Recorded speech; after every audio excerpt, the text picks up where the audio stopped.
Hello everyone, Hawkey here, back with another Sword of Convallaria video.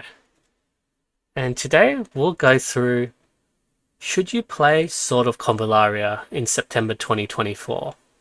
The quick answer is yes. This is an amazing SRPG gacha game.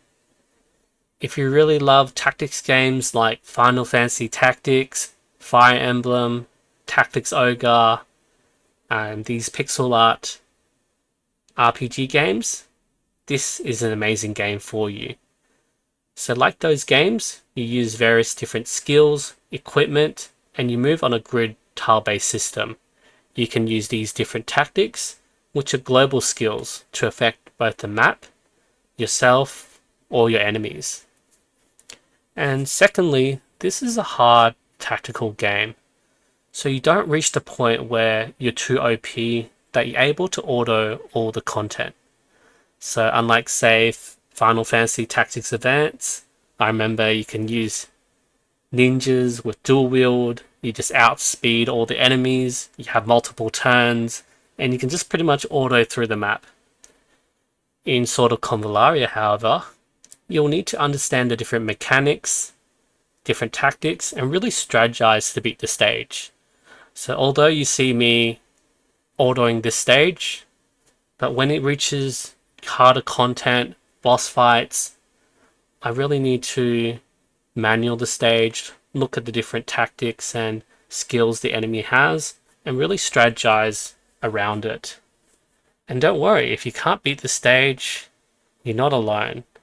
A lot of us do look on guides, whether on YouTube or other content creators, and yeah, we just follow them step by step, see the different mechanics and how they beat the stage. So thirdly, this is a gacha game. And being a gacha game means you can't get every single character. You need to play with the characters that you pulled for, you need to save and skip for different characters. So you'll have different teams, equipment, and stat rolls compared to everyone else. So you need to make different adjustments and tweaks if you're following any guides. So for my equipment, I don't have every piece of equipment and they're not all 5-star. I'm still missing some trinkets here. So for example, in the shop, just going through the exchange shop here. And yeah, I'm missing the old notes of August, the Roaring Flint, and Berserk Incense. So yeah, there's a lot of different equipment. You might not get them all. So back on the characters, unlike other gacha, you don't really need to pull for duplicate characters, because in Sword of Convallaria, there is a shard farming system where you're able to farm for multiple copies of the character to increase their stars. And the gearing system, there is a bit of RNG involved. On our gear, there's multiple different stat lines where we will need to roll for, and sometimes you're lucky, sometimes you're not. And that just makes your characters, your equipment, your own, and it's really unique. And as a free-to-play or light spender, you can only really aim for a character every 2 to 3 banners depending on your RNG. So this is Tomasi's sheet here, and he references Dotato, which is one of the top content creators, and here's the tier list from them. So you want to try and aim for some of these top characters if you're just starting out. There's Inanna, Sophia's the current banner, there's Coco, Gloria, and August, who's coming out soon as well. So those are the meta units. So if you're following any guides, and in order to beat content like the weapon trial here, the Tarot Whisper, you can follow these guides, and it's really good to have meta characters because that's mostly what everyone uses in these guides as well. So getting these characters will just mean that there's a variety of different strategies that you can choose from. People already beaten it with these characters, so you could most likely do the same. You have Azur there with the Luxite gang, and yeah, there's my video there as well. And yeah, just go check it out if you're struggling on those stages there.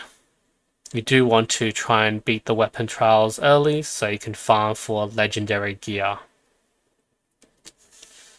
So this sort of Convallaria, it can be a side game for you, but you really need to make time and energy to beat the harder events. So there's some content where you have to farm manually or spend a few hours trying to beat in order to clear the event. So this is the traders from the desert event, which is ending soon in 6 days. You can check out my sheet and my other videos about it. And yeah, you just want to try and beat this before it ends, because you know the resources are fairly limited. We have the Voyage of Discovery, which just came out recently. There's still 9 days remaining for this, and this is a fairly hard PvE content. You might not be able to beat it at the higher difficulties, but you can always try and beat it at lower difficulties. You just get a little bit less of the event currency. It gives you various buffs that you can use and just makes your playing experience different. So it's a bit like a roguelike event. You just choose different skills. And yeah, it's just really fun. Want to try and clear out at least the top row of the event shop. You get some pulls, some weapons, and then you get more resources as well. This is the Coco's Monopoly sort of game. I don't really think you have time for this. This is 4 days remaining. And we also have these Sandmaid Scales, the Spiral of Destiny. So this is basically like our main story mode. So it does have a lot of resources when we complete the stages, and it's quite fun the first few times.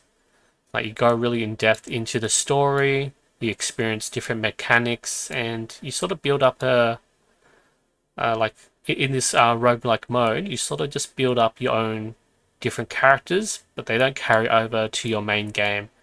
And you get a bunch of really nice resources here. But it does reach to the point where the Spiral of Destinies, it does get a bit tedious and repetitive. So you just go through, there's multiple different beacons that you can use, which starts you on different sides. So you can start on the side of the King's Army, you can start on the side of the Papal States, and also the Union as well. And the very latest event, the Sandmaid Scales, this is where you become the Trade Master and you just send caravans here and there to do some battles. So they definitely need to add some sort of quality of life for this, but in your first few runs, which will take quite a number of hours, it's very, very fun to play. And what you also have to keep in mind is that your resources they're very time gated. So you do have your daily reset, which resets your quest, and you get multiple resources from your dailies. But there is also the energy. So this is 8 hours after reset and 16 hours of reset. So you do want to collect the energy. And if you're a new player starting out, it's a good idea to consider resetting your energy for Hope Luxite. So it does cost 60 for 120 energy the first time, and it does get more and more expensive. So probably just once if you want to really catch up with the content there. And you also want to be very careful when raising skills up for your characters. So when you rank them up, you can choose between 2 different skills, and choosing the other skill, especially if you made a mistake, does cost a special resource, the Castalia. So this is a very limited resource. We don't really get that many in the game, so you do want to follow guides like, for example, we have Tomisa's spreadsheet here where he does go through the various skills per rank. Ignore the tiers, this is very outdated there. We also have Voyage Memento, which does go through the different characters' skills and what's recommended. He does also have the sources here, so a lot of us like to follow Celion's pocket guide, where Celion has this on his Patreon, so it's free by the way, so you don't have to actually sign up for that. So on the Patreon, you can see that in the collection here, there's multiple different characters, and he does detail the different skills, the different equips, tarot and engraving that he recommends for each character. So yeah, just follow these top tier creators on what skills you want to choose and what equipments you want to use for each character. There's a lot of resources, a lot of guides out there. Yeah, it's just a really good time for you to really start playing the game. We just have one of our top tier characters come out, Sophia. She's really amazing, really hyped. We have a lot of good content coming our way this Friday. So Sword of Convallaria is an amazing game that everyone should at least try out. Even if you don't really like the gacha side of things, at least play through the story, enjoy the storylines. It had its twists and turns. Just try out the game today, be part of our vibrant community. Thank you everyone so much for watching, and we'll see you guys next time.